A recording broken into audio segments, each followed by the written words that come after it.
Kanye West locked out of Twitter for anti-Semitic tweet one day after being restricted on Instagram. Have you been following this? I have not been following this at all, other than the tweet where Kanye called out Zuckerberg and said, we used to be... Homies. No, I don't think he said homies. I believe he said N-word. Yes. Yes. Okay. He said, yeah. Look at this, Mark. How you going to kick me off Instagram? And then it's a picture of them Singing karaoke. It looks like karaoke. But it's an old photo. Yeah. Mark's looking young over there. So I guess it was a long time ago. Yeah. Either way, Elon replies to that and says, welcome back to Twitter, my friend. And of course, he hadn't tweeted in a long time, Kanye. Yeah. If I recall correctly. Yeah, it was a long time. So he came back. He had been mostly into Instagram for communication, social media. And then he went back to Twitter, and he was welcomed by Elon. Twitter confirmed to Gizmodo on Sunday that Ye's account had been locked. So he got... Why did he get kicked off Instagram in the first place? Do you know? I don't actually. Okay. Well, anyway, as far as the Twitter account getting locked... he posted an anti-Semitic tweet saying he was going DEFCON 3 on Jewish people. In the same tweet, he added, he can't be anti-Semitic because black people are actually Jews. And then that was removed due to a violation of the platform's policies. Twitter's move comes one day after his Instagram account was restricted for insinuating that the rapper Diddy, whose real name is Sean Combs, was being controlled by Jews. Woof.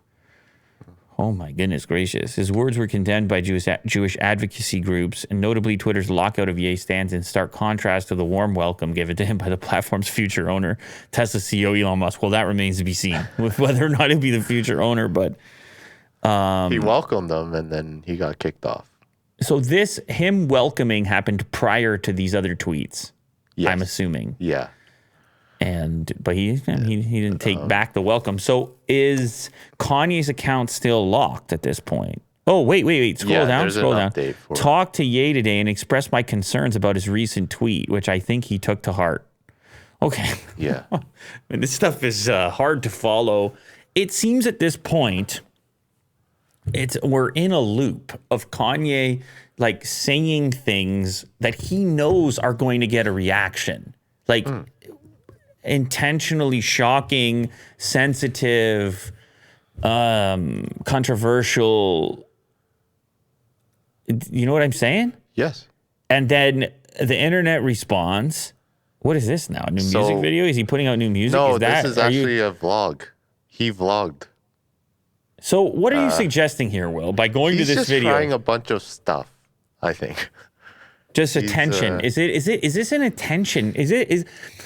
Listen, man, it's very hard for me to continue to figure out how to break this down because I don't understand the motive really, other than pay attention to me. Like I can't see any other strong motive. Obviously, he has the God component, and he has his family, which seems to matter to him greatly. He's constantly referencing them, but then there'll be these type of little outbursts about other subjects that are not immediately connected to those other interests, at least seemingly not, which aim to get all the other eyeballs back in that direction. Yes. And this recent vlog really paints a picture of his life, I think, because there's some intimate moments. He's sharing like a basketball game that his daughter was playing.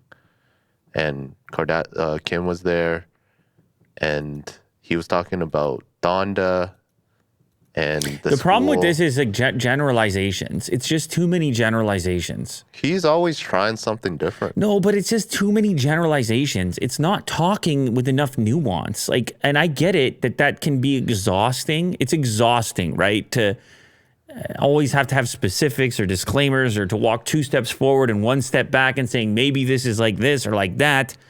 But the problem is when you just go so vague and so general, you're equally not really saying anything. But I do believe that if we actually follow him on his daily basis, like just being a fly on the wall, I think it would make more sense.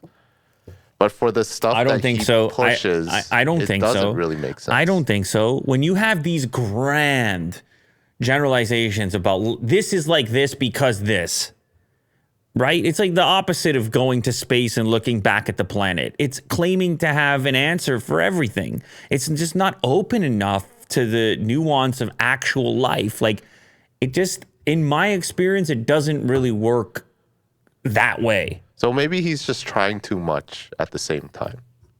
I think some people are desperate for answers, and they will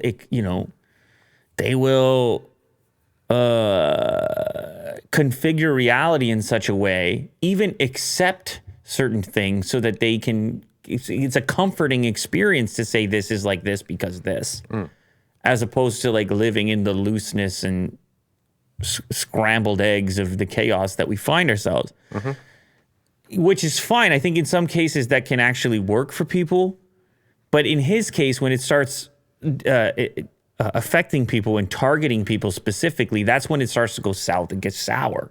When you start targeting a particular person or a group or whatever, yeah, people do belong to groups, but it's not.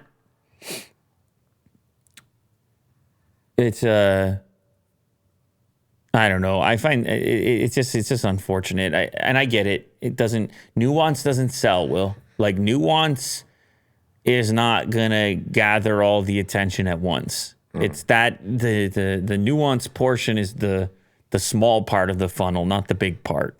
And when you're in pop culture and you've got a variety of motivations relying on your ability to stay relevant in pop culture and continue to be a part of pop culture, then sometimes you want to take the shortcut or the shorter path, which is reactionary and or elicits reactions from others more directly and immediately. You just want that strong feedback like that. Yeah. Like, imagine, like, Will, you can start typing things today, controversial things, and all of a sudden your engagement is going to go through the roof. Even like you right now, you can go to your Twitter and people can be like, what is this guy up to? But they're going to pay attention because they're going to be like, what is going, and everybody has to a certain extent that responsibility on them at any given time, depending on how. And that could be a problem too, where people don't say anything because they're so worried about the backlash possibility of it. And then they save all their real conversations for private life. Yeah, but talking about anti-Semitic stuff, I mean, yeah, just keep that to yourself. Well, here's the argument when it comes to banning people is he keeps it to, let's say he keeps it to himself. But you know that he's like... Is that any better though? Like, is it as if... But you're stirring the pot at that point. And you know that you're going to get... No, I get it. But what I'm saying is for people who choose to follow him specifically, don't they want to know the whole picture? You don't want to follow somebody you feel like is being dishonest or not telling you the way they're actually viewing things. That's way riskier. For sure. Like, he's got fans. He's got a lot of fans. Yourself. You can do that. Like, it's not impossible. I know, but I'm not saying that that's any better. Is he waiting to get elected and then let it out? Whatever those thoughts happen to be? Is he what's with the 2024 hat? Is he waiting to put it on a record? Is he going to wait to sell you a shirt? Like, in a way, continued support for somebody that has feelings that maybe don't align with yours is something that's helpful for you as a potential follower or fan. Sure. Having it out there and let people decide that they don't agree with it. The question is, what is the true motivation? You can talk about some really heinous stuff and, like, just for attention. For sure you can. But obviously that's But I think that's your own motivation, and people at least can then spot that motivation. I just think as big as he is, he should have a bit of responsibility. That's out the window. That's been out the window for years, man. Well, he should know. It's been out the window. Yeah. Like I think now it's loose. It's really loose now, and we'll see how social media behaves, because I don't know how much it matters to him to have a presence on social media. I don't know how he'll get his word out. He obviously continues to talk about Trump, and Trump doesn't have a social media presence, and he continues to talk about him in a fond way. So maybe he doesn't mind getting kicked off of all this social media. Maybe that's what will end up happening at some point.